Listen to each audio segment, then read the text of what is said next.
আমার নামে মামলা ঠুকে কি লাভ? ও, আমাকে কারাবন্দি করে প্রিয় প্রেমিক সোহাগের কাছে যাওয়ার ফোন দিয়ে এঁটেছ?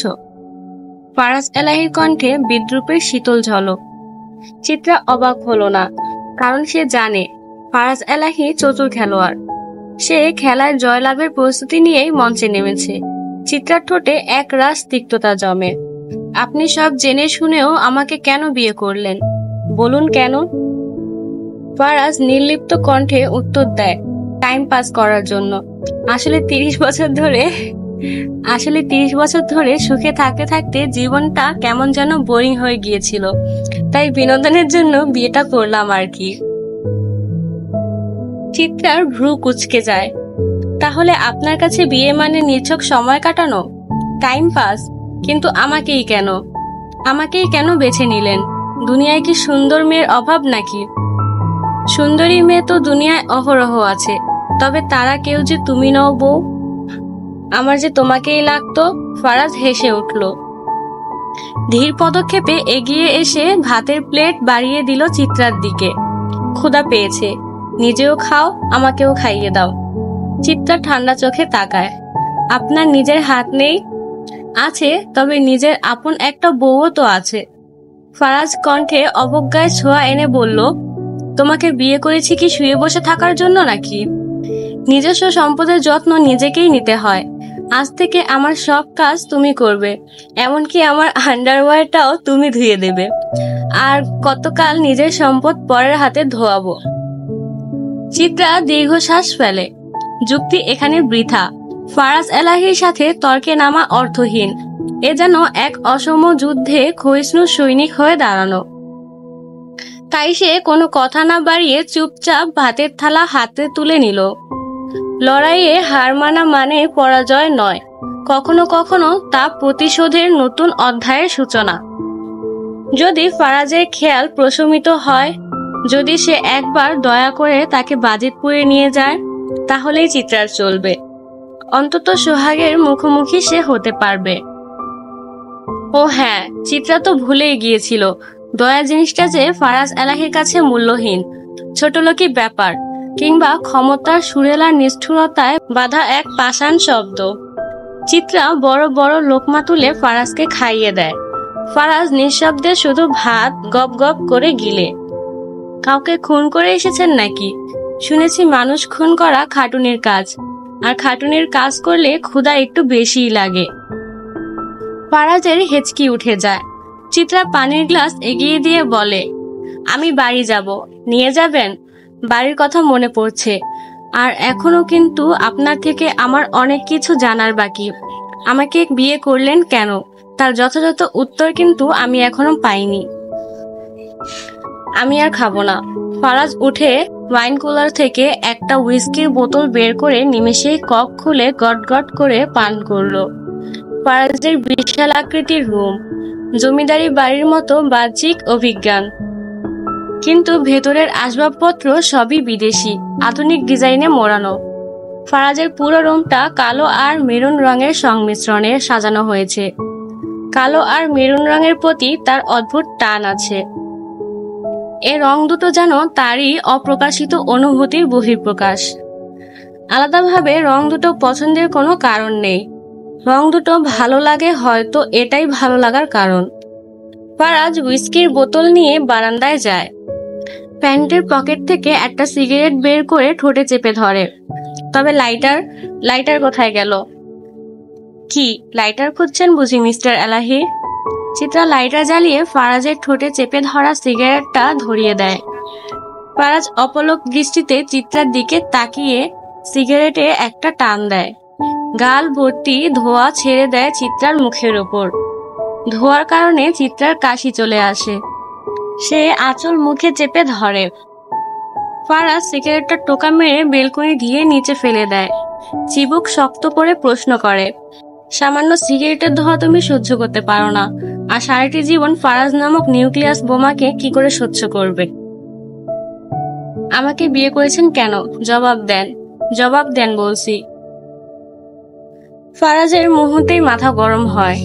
যেসব জিনিস সে পছন্দ করে না, সেসব জিনিসই বারবার তার সঙ্গে করা হচ্ছে। কেন? বেশি ভদ্রতা দেখাচ্ছে তাই বলে? আসলে এই দুনিয়ায় ভণ্ডামি চলে, ভদ্রতা নয়। ফারাজ বাম হাতে হুইস্কির বোতলটা আরো শক্ত করে চেপে ধরে। মুহূর্তেই ডান হাত দিয়ে চিত্রার গলা চেপে ধরে। হুট করে এমন আক্রমণ বোধহয় আশা করেনি চিত্রা। তাল সামলাতে না পেরে বেলকনির রেলিং এর সঙ্গে পিঠ ঠেকে যায় তার।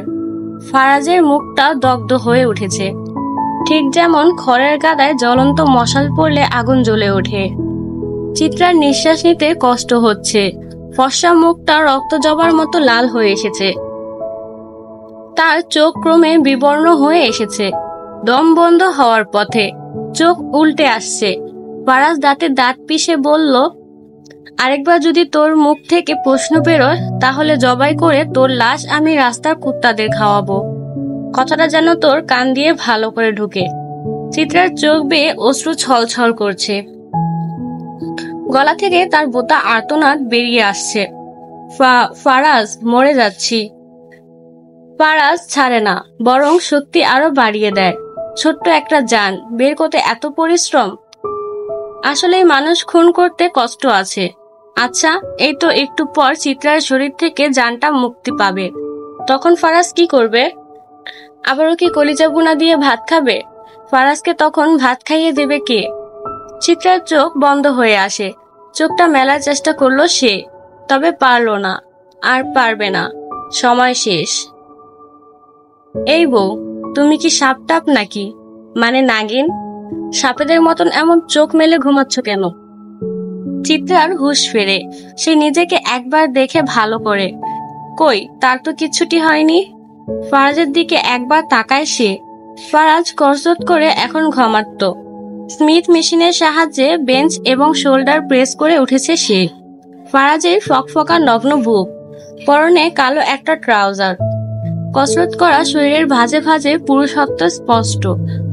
বুকটা সামান্য কালো লোমশে আবৃত। বা বুকের ওপর একটা কাটা দাগ।